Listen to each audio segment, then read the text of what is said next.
La mer est agitée, pas de panique.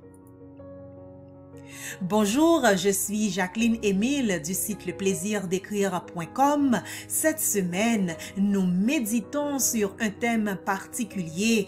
La mer est agitée, pas de panique.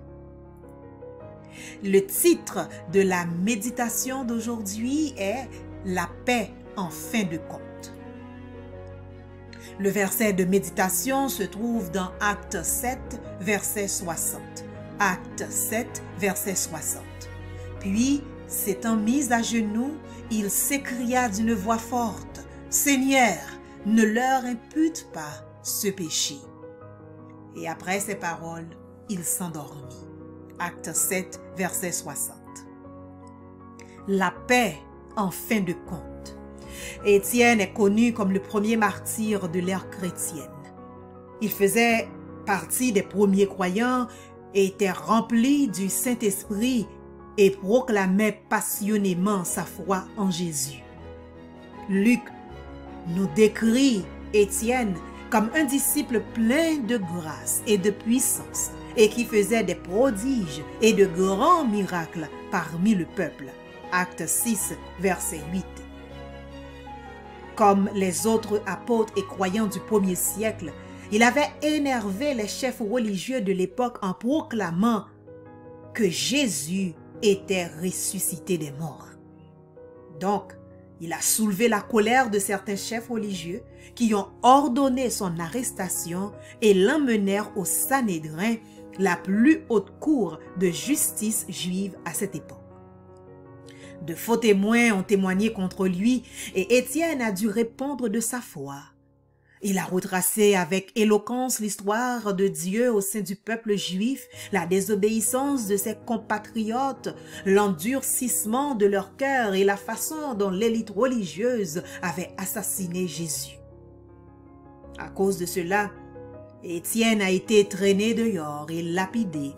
Alors que les pierres le frappaient, Étienne a fait un plaidoyer intéressant dans lequel il a demandé à Dieu de ne pas imputer ce péché à ceux qui le lapidaient.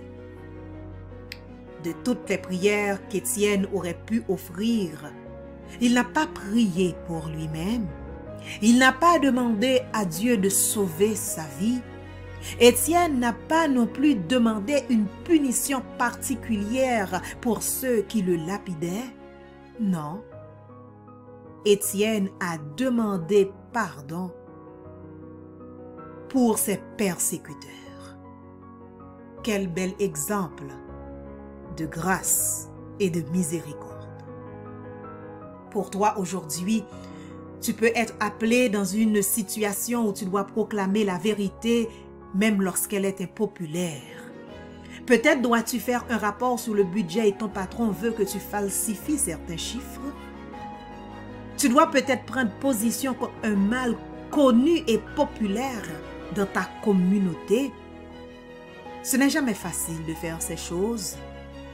La mer peut devenir agitée rapidement autour de toi. Mais tu peux te reposer et agir avec diligence dans la paix, en sachant que Dieu est avec toi. Comme Étienne, tu n'as jamais à affronter la foule seul. Dieu est avec toi et il te donne sa paix. Ma prière. Mon Dieu, donne-moi la force de défendre ce qui est juste. Aide-moi à dire la vérité et à la proclamer avec audace, même lorsque les autres ne le souhaitent pas. Accorde-moi la compassion de faire grâce à mes accusateurs. Au nom de Jésus. Amen. C'est tout pour aujourd'hui. Rappelle-toi que nous méditons sur le thème « La mer est agitée, pas de panique ». On se voit demain.